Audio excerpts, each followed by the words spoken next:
versus the nights that were like wild and crazy. And, yeah. Okay. We're just being good role models. We're having fun in the job. Oh, does somebody want to help me gavel in at the beginning of the meeting? Morgan? Let's go. Does somebody else want to help me do the pledge? Oh, All right, fellas, why don't we, Morgan, you can come up here. Go right up there. Why don't you guys come on? Three of you guys can come. Okay. You guys can sit here for right now, but she's going to say, I call this meeting to order. And then you guys can say, please join me for the pledge. You got that? I can like whisper it to you. And then what you have to do is you stand up and start saying, the flags are over there, and start saying the pledge. Do we say it into this? Yes. Nobody's going to start saying the pledge until you start speaking. So you say, I pledge, and then everybody will allegiance to the flag, okay? Okay. You're really excited. No, the opposite. All right. So at 7 o'clock, whenever you're ready, you can just pound on it and say, I call this meeting to order. Okay. I call this meeting to order. Please join us in the Pledge of Allegiance. Please join us in the Pledge of Allegiance. I pledge allegiance to the flag of the United States of America and to the republic for which it stands, one nation, under God, indivisible, with liberty and justice for all. We're sitting here. Good job, guys. All right, good job, guys. Okay, let's see. On my agenda here. Okay, can I get a motion to approve the agenda? I'll make a motion to approve the agenda. Motion by Councilmember Pursuant, I'll second. second by Councilmember Sayre. Any further discussion? Brenda, can you help us do a roll call vote, please? Councilmember Mock. Aye. Councilmember Pascal. Aye. Councilmember Sayre. Aye. Councilmember Pershman. Aye. Mayor Johnson. Aye. Motion passes. All right. I don't think we have anybody here for community comment tonight, right? Okay. Let's move on. First item on the agenda for tonight is special recognition for Mayor for the Day essay participants. So why don't you guys all come back up? There are not enough chairs there, but you guys can kind of stand there so that Kristy can see you all. Helen, do you want to come up? Awesome. So as you guys probably know, the League of Minnesota Cities does a Mayor for a Day contest annually, and it's open to kids in grades, I think, 4th through 6th, where you guys get to try to share your ideas on what we can do to make Carver an even better place. And at one point, when I wasn't sure how many folks would show up this evening, I thought it'd be cool to have you guys all read your essays. We're not going to do that. But what I did do is I kind of shared, I have them all here, and I'm going to kind of tell everybody the highlights and the high-level stuff that your ideas were. So let's see. Holland talked about a clean public space, like the park, sidewalks, and roads, so that there would be less litter in our area. Abraham mentioned a library and getting a book donation event, and then also talked about a big open house with a movie and popcorn, of course. Let's see. Spencer talked about planting more trees, fixing up Community Park by adding a new skate park and a new pickleball court. Spencer, do you know who's Spencer? Do you know that we're getting new pickleball courts in Creekside Park? All right. Declan talked about planting more trees for the earth. And then last but not least, I said that. Morgan talked about strengthening our parks department by including an accessible playground and accessible spaces. So it's really cool. I will leave these here for you guys to read as you see fit, but it's just kind of cool to see the world through your eyes and hear what you'd like to see more of and what you'd like to see less of. Could we have the students introduce themselves? Yeah, why don't you guys go ahead? My name is Abraham. Go ahead. Somebody's got to go next. Yep. My name is Spencer. Ellen. My name is Declan. I'm Holland. What was that? Go ahead. My name is Holland. Good job. Thanks, bud. My name is Morgan. All right. So we've got Carver Elementary kids, and then you guys go to St. Hubert. Hubert's. Okay. Let's see. So what I did for you guys is I wrote a proclamation that I am going to read for you. It says, whereas the City of Carver believes in encouraging civic engagement and fostering leadership among our youngest residents, and whereas the League of Minnesota Cities Mayor for a Day competition encourages students to think about civic engagement and leadership through the lens of being a mayor for the day, and whereas the Mayor for a Day competition offers youth the opportunity to share their ideas, visions, and hopes for the future of Carver, and whereas, and then your name it says in here, wrote an essay for the Mayor for the Day contest, which demonstrated creativity, thoughtfulness, and a genuine desire for making the city of Carver an even better place to live, work, and play, and whereas your essay reflects the spirit of innovation and community pride that define the city of Carver, and whereas the City of Carver recognizes the importance of supporting and celebrating the voices of our future leaders. Now, therefore, be it resolved that I, Courtney Johnson, Mayor of the City of Carver, share my appreciation for your participation in the Mayor for a Day contest. So I have proclamations to share with you all. And Can then we if you win? want, we'll take a picture. How's that sound? Okay. I'm good. All right, so Spencer. Spencer? Come on, I'm sorry. There you go. I'm not. I'm sure. There you go. Here, let's take a picture real quick. All right. My sister wants to see what you look Why did Harper want to know All right, Morgan. what she looked like? Congratulations. There you go. Please. Please be last. Please be last. There you go. Good job. No. You're right. Oh. How did you want to be last? Abram, why would you ever want to be last? No. All right, and then last, but certainly not least, Mr. Shaw. Love that sweatshirt. You know why I said that? Because I'm a Packers fan. So do you guys want to take a big picture of council? Yeah, let's do it. Come down. Did any of us win? Sorry, so I wasn't clear on that, you guys. So the league does their own judging, and they determine the winners. Unfortunately, it wasn't anybody from Carver, but I thought it was really great that you guys wrote and did your own essay. So we'll have the kids go in front if that's okay, because it's a little tight in here. Yeah. 4 of us. Okay. We're good. Okay.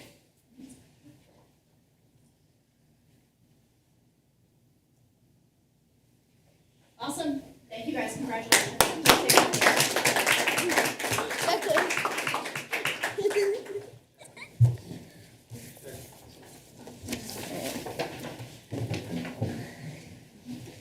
You can take those certificates and get a free ice cream cone at Carver Creamery. No, I'm kidding. Oh, that is. That was cruel. That was cruel. But they're still open, so you can, I think they're still open. Okay. They're open till 8. Yeah, put it on my tab. Okay, thank you guys. Up next, we have the 2024 audit. Mr. McDonald. We should let these kids know, you do not have to stay. You've got your proclamation, so if you want to stay, you can, but this is where it gets really exciting. It's up to you. This is going to be entertaining. If you're interested in a career in finance, where we Good need more question. finance people in this world, this might be really good for you to listen in on. Abraham had a really good question. What's an audit? Well, then you want to stay. All right, you're going to hear all about it. Yeah, it's a report card. I'm not going to hold you to it, though. Thank you. Well, good evening, Mayor and Council. Presenting the 2024 financial audit draft. I'll go through the management letter. We've completed all of our field work. The reason it's a draft is that we have one last piece that comes from the state related to the fire relief. So it won't change any of the numbers, but or at least in the fund financial statements. But we have to get that in before we finalize the report. So we'll start here, an overview. What I'm going to go through on the second page is we'll talk about the audit results. We hit some of the numbers with a high-level look at all the funds, including the general fund and all the governmental and enterprise funds. And then we have a few key performance indicators that we pull from data that we have from the state and bring your numbers into that. So overall, our job in an audit is giving an opinion on the financial statements. We have a program that we follow to ensure that the numbers are materially correct and the appropriate note disclosures have been made. And the opinion that we give is referred to as an unmodified opinion. So that's the highest level of assurance that you get on the financial statements. So overall met the requirements in the testing that we did.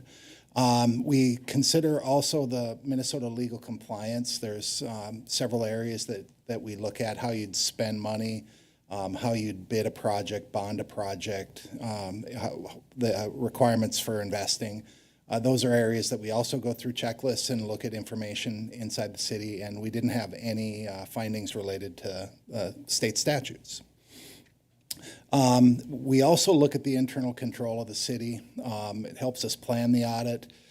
Areas that we would look at things like segregation of duties, those kind of things. If we have any comments, we make them here.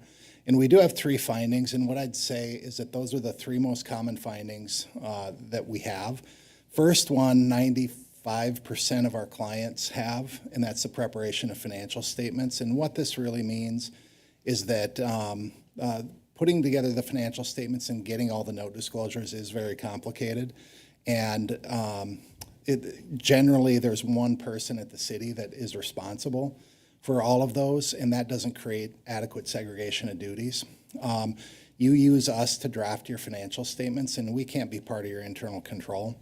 So this is the compensating controls that you put in place is ensuring that the numbers are closely reviewed, that all of the numbers that are in the audit match what's in your finance system, that there's a good read-through of the financial statements, and we're very confident that that's done.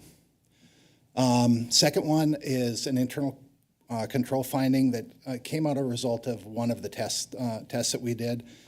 We happened to look at journal entries and saw that there's really one person involved in initiating, approving, and posting a transaction. Now, that's not bad, but again, it's more of a small city comment that we do run across. Important thing here is when we bring that finding up, the city looks at it, says, yes, that's what happened. Here's what we're going to do going forward. I think that the management response is really important in these, and as you can read through those in the financial statements, you can see that management is looking at that. How do we make it better? And the last one is a material audit adjustment, and this happens quite frequently. Some transactions end up being relatively complicated. I think this one had to do with MSA funds. And the transaction was posted incorrectly to a balance sheet when it should have been a revenue. And so when we go through our audit process, we see that. And if we have to make a correction of a decision that was made internally, then and it's material to the financial statements, we just have to make note of that.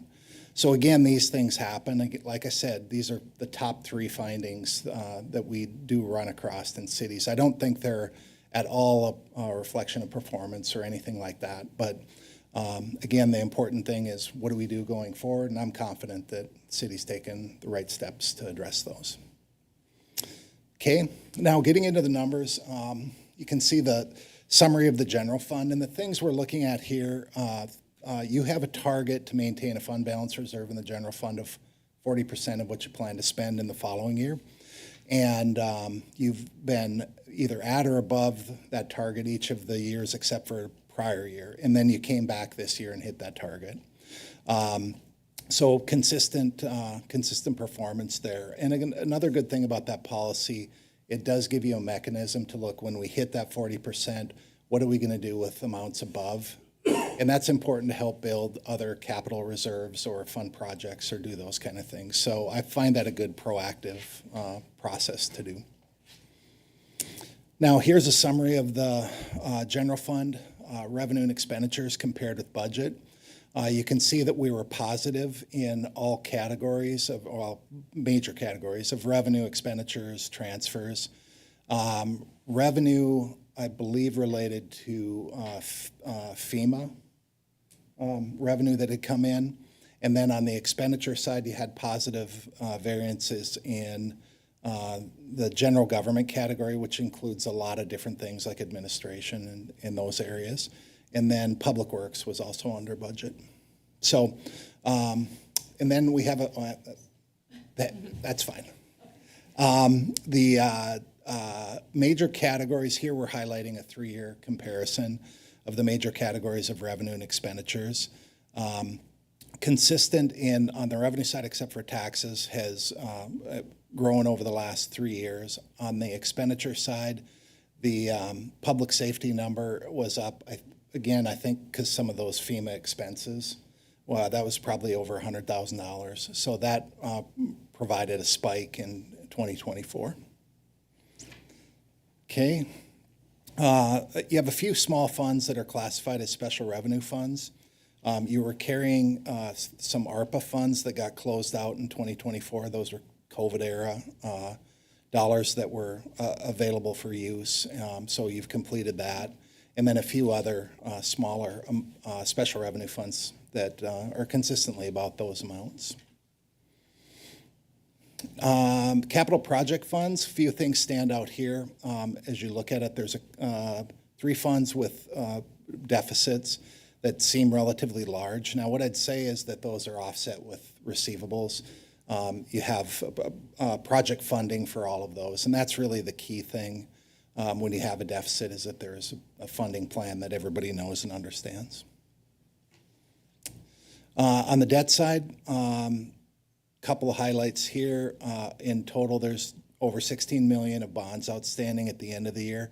We're a few years away from completing the debt service in many of those funds. And it gives you an idea of what our ongoing commitment is over the next 10 years from the principal and interest commitments.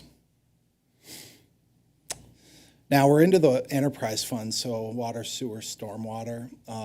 We've hit a couple of highlights here that are intended to give you an idea on how the fund is overall performing.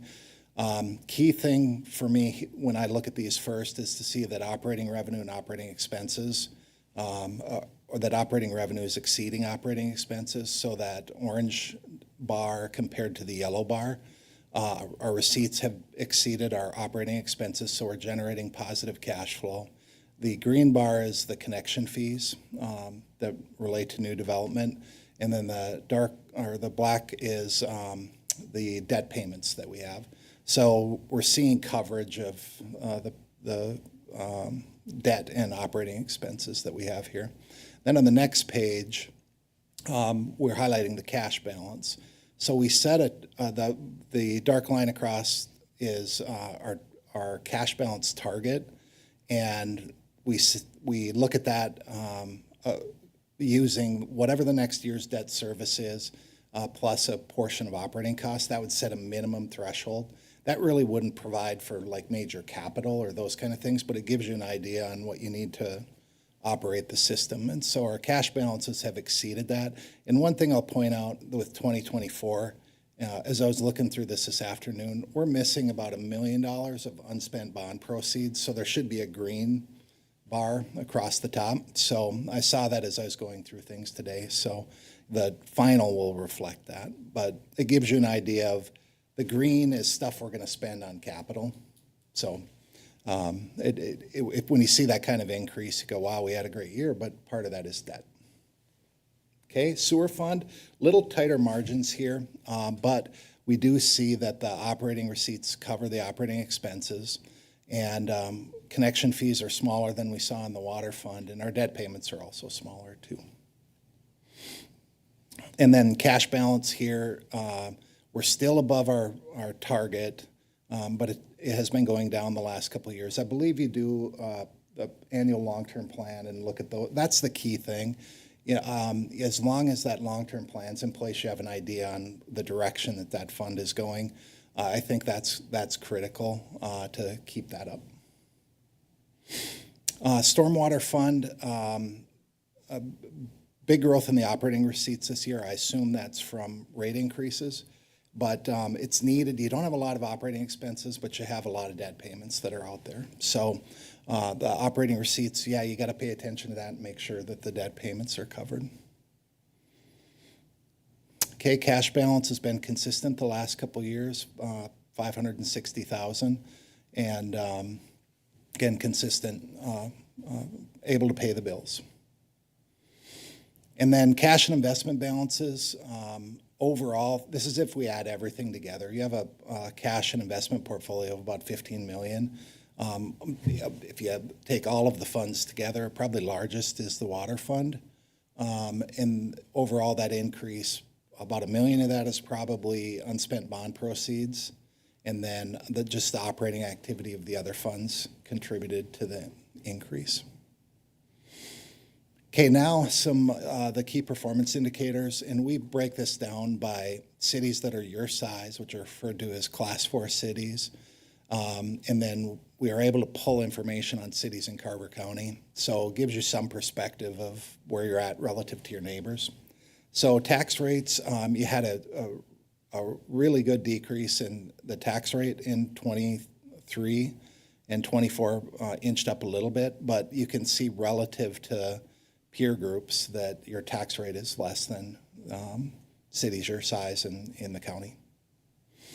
And then taxes per capita, pretty consistent with the peer groups. So not a lot more to say there, but generally been consistent year to year. And then long-term debt, with the growth that you've had over the last 10 years, funding some of that growth has come through bonds, and your debt per capita is generally higher than cities your size. And that Class 4 cities, you're going to have a mix of growth cities and stable cities and all those things. So again, that long-term debt, you can see it flattening the last 2 years, but going down over a 3-year period. And obviously, as you do really big projects or those kind of things, the debt per capita may go up, but that's all part of the process. And then debt service expenditures as a percent of current. This is often a metric that bond rating agencies look at, how much of our total spend is going to debt service. And consistent with that debt per capita, yours is a little bit higher than comparable cities. And then on the good side, on the current expenditures, you're spending less than your peer group cities. So, you know, just over $500 per person the last couple of years compared to the peer groups. The last set of data we have is 22. So they were $900, and my eyes are so bad I can't even see that. $690. I passed my driver's test a week ago. So. So that's a quick walkthrough of all the highlights. We had a great audit team out here this year. They did a great job. Minn really did a fantastic job. We mentioned this is probably the earliest that we've presented the audit that I can ever remember. So that's a reflection of getting things done, getting it done right, and we're able to get in and out in our scheduled time. So I appreciate the opportunity to answer any questions you might have. Questions, comments? How does this affect our rating? The overall? Yeah. Well, they look at so many different things. The numbers itself are very important. I'm sorry to interrupt. Does somebody not have their microphone on, though? I couldn't hear the question. The question, Kristy, was how does this affect our rating, our credit rating? Fund balance consistency is really important.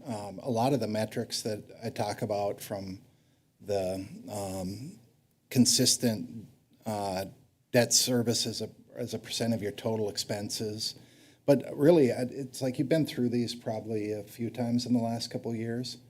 A lot of it is the growth plans, and obviously the finance side is weighed very heavily. And I assume you've had a pretty good rating, so maybe you just want to summarize how the last ones went. Yeah, I can add on to what Steve had shared. The feedback that we got last time was related to our general fund reserve balance, because we did have that dip. And so we shared with them our plan to get that back up to 40%. And so we've hit that target. The second half was a more robust and dedicated capital improvement planning tool. And so Lynn has invested in some software, the city's invested in some software that Lynn is working on. So kind of a detailed answer to Steve's kind of general view. It's that managing that growth and planning and making sure your documents align with what you're collecting for rates and taxes, and that the council is fully invested in getting financial updates and our strategic plans. So I would say, based on my anecdotal kind of experience with them, it's more forward-looking than where you've been, and that they want to know that you're on the right trajectory, because they ask questions about tax base and new development. And so it's kind of a whole list of things, but those handful of pieces were important on our last rating call. That's consistent with what I experienced with a few other cities where I participated. The forward-looking is really important. And the growth plans and just the overall ability to serve the community, have a tax base that's growing, because they're issuing debt on the promise of future payment. So for our new young leaders in the room, what I'm asking is, the city wants an A+ as well. And this kind of contributes to that score, what our grade actually is. Yeah, absolutely. And I think, as I summarize things, the things that I also think really stand out, again, consistent general fund performance and enterprise fund reserves that are really strong, and building some of those capital reserves. Having a plan to build for future spend on capital always reflects well. Any other questions, comments? No. All A right. couple of questions, if Go you're ahead. ready. Go ahead, Kristy. I'm sorry, I couldn't hear if somebody else was ready to go. Nope, you have the floor. Okay. When we're looking at the very first slide you had, and this comes up many of the years we talk, so it's like the segregation of duties and things like that. We do hear that every year, and the journal entries being one person, and we talk about that being the small city kind of inevitable issue. Does that hurt us in any way? Is there any way that we can do anything to rectify that? Obviously having a smaller staff, but we do hear the same thing every year. Is that hurting us? No, I think the preparation of financial statements is just, I don't want to say just accepted. It's a cost-benefit thing. You could hire somebody to review your financial statements, but I don't think that would be a great value. I think the key thing is matching numbers, making sure that the numbers that are reflected in the audit are consistent with your finance system. We implement new accounting standards every year. I have to go to my senior staff people to ask me what they mean sometimes. So again, having that responsibility internally, one person generally can't do it. So that's one I'm not really worried about. The other one related to the journal entries, I think that's a correctable one. Again, with Lynn is the one responsible because she has the experience to understand what the entry is, to post it in the system, and to review it. There are things you can do, so somebody else can enter it in the finance system and post it. Brent could review the journal entry itself, and again, all he'd have to be able to understand is what was this journal entry intended to do, and sign off on it. So those would be some controls that I would consider putting in place.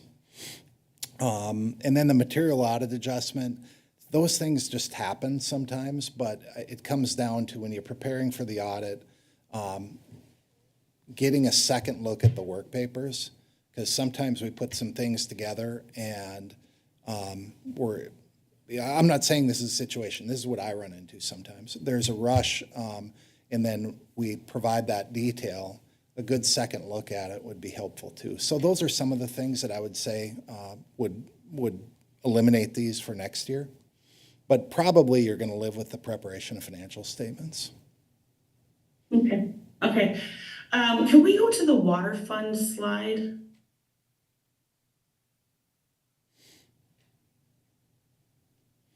The cash or the operating? This one, yep. Yeah. So when we're looking at this and we're talking about minimum target balances, and then we have cash balances that are raising significantly from, from 2023. Are we good there, being that we're saying this is our minimum target balance, but we have this much in the fund? Maybe you or Brent wants to talk a little bit about why we have that jump in there. I'm assuming it's because we're getting ready for bigger projects, but it just looks with the, the minimum balance that goes across, saying, well, this would be our minimum, and then we're watching it go up and up. And we hear a lot about water rates and different things in town, so I just maybe think that's something that needs a little explanation. Yeah, that's a good question. A couple of things that I mentioned that there's some unspent bond proceeds of about $1 million.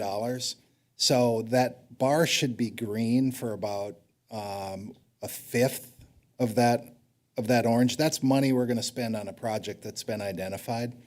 And then the other thing that you don't have a line of sight on from this would be your future planned capital spend. So maybe you want to speak on your long-term plan or your enterprise rate studies. Yep, so if you remember, we're slowly building capital in the water fund for our 2030 second water treatment facility. So we're hoping to pay a good chunk of that with cash. And that will be, how big a project will that be? Oh, man. I think we're planning on paying 12 million maybe in cash at least, 18. Close to 30 million. 30 million. Yeah. Yep. So again, like I think that idea that you're building for something is important to understand about those numbers too. Okay, thanks for that explanation in case somebody is watching and that context isn't here for the slide, so that we have that now. I have one other one. Can we go to the comparisons with the cities? And I think it was one of the last ones. Can you go forward? There's a one with percentages. There we go. Okay, so this is looking at our debt service as percent. So when the rest of the slides that we had, when we looked at the comparison cities in class 4 and other cities in Carver County, we were all kind of in the same range. When we're looking at these, a lot of these our percentages are doubled. Can we talk about why ours would be doubled if everything else is fairly consistent with the other cities on the other slides? You issued a lot of debt for the growth. So it makes sense relative to other cities. Like I mentioned, the class 4 cities is a mix of stable cities and growth cities. So those percentages are a little bit less. Carver County also probably has a little bit of that mix, but you do have a lot of growth cities here. But like we talked about with the water fund, there's some big projects that you've done that you've issued debt for. And I would add, Councilmember Mock, that the class 4 cities represent, that's a statewide view. So you might find a class 4 city of 7,000 in central Minnesota that's not gonna be growing to any extent, so they're not adding infrastructure. The same goes for cities in Carver County. We're gonna have more debt than New Germany and Norwood Young America, et cetera. I would offer the example that we've talked about in a number of occasions. We're a growing family and our grocery bill is gonna go up, and there's more projects to do. So on the front end, we're just gonna have debt. That's why we're trying to raise that capital. But I think I would offer an undeniable point right now where we're gonna have to add that infrastructure to service that. And you've brought this up, I think, and it's well heard, is that part of the issue is we need without that growth, we can't pay the connection fees that are required to pay that existing debt. And so it's not that we're promoting growth, but we're responding to it and planning for it. I think in a prudent way, but it's still a topic that the council will have to manage, and we'll facilitate those conversations by reviewing our long-term financial plan on an annual basis.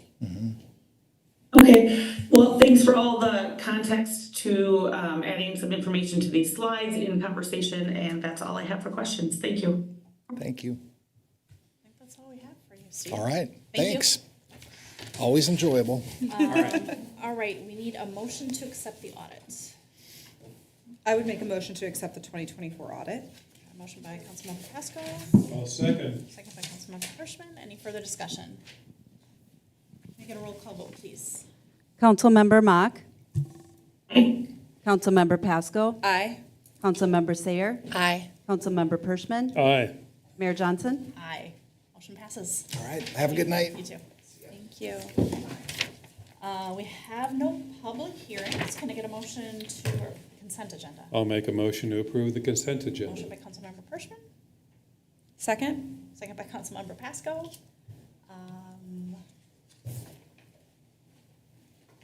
I just had to change the setting. Oh, that's okay. Sorry. No, you're fine. We're ready whenever you are, Brenda. Councilmember Mock. Aye. Councilmember Pasco. Aye. Councilmember Sayer. Aye. Councilmember Pershman. Aye. Mayor Johnson.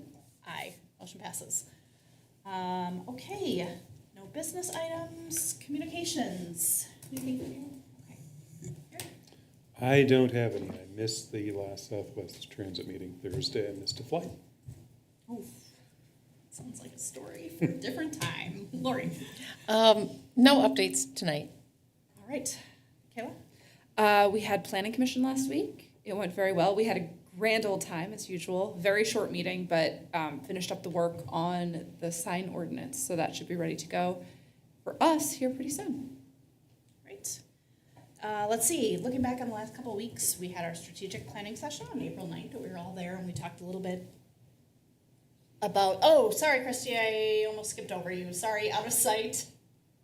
Easily skipped over. All right, it's Go all right. ahead. You know, it's really easy. I don't have anything. Thank you. Well, that was all for naught. Okay, thanks, Kristy. Sorry about that. I completely, thank goodness for Brent. Let's see, strategic planning session. We talked a little bit about it in our work session this evening. On April 10th, I had a League of Minnesota Cities board meeting, and that evening there was the Citizens League Civic Celebration. The Citizens League is who the league partnered with on that staffing survey that I sent to you guys. So it was their annual event where they honored Peter Bell, Sharon McMahon, and then the Civic Change Maker Award went to Anton Jones from Literacy, Minnesota. Last Friday night, or 2 Friday nights ago, was Black Sox Bingo, which was a really good time if you've never been. On Monday, I went to the Regional Council of Mayors, where we heard from Met Transit, and then the League of Minnesota Cities did an overview of kind of a legislative update of what's going on in St. Paul. Last Thursday, on the 16th, I participated, it may have been a Wednesday.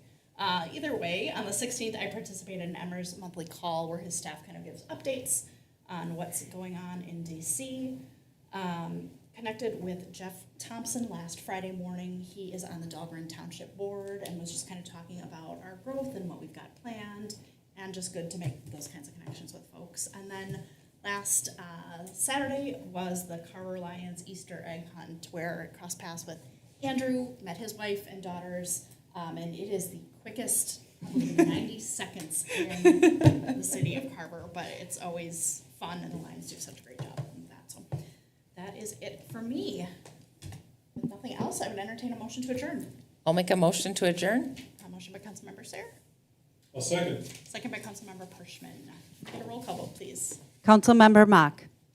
Aye. Councilmember Pasco. Aye. Councilmember Sayer. Aye. Councilmember Pershman. Aye. Mayor Johnson. Aye, motion passes. Good evening.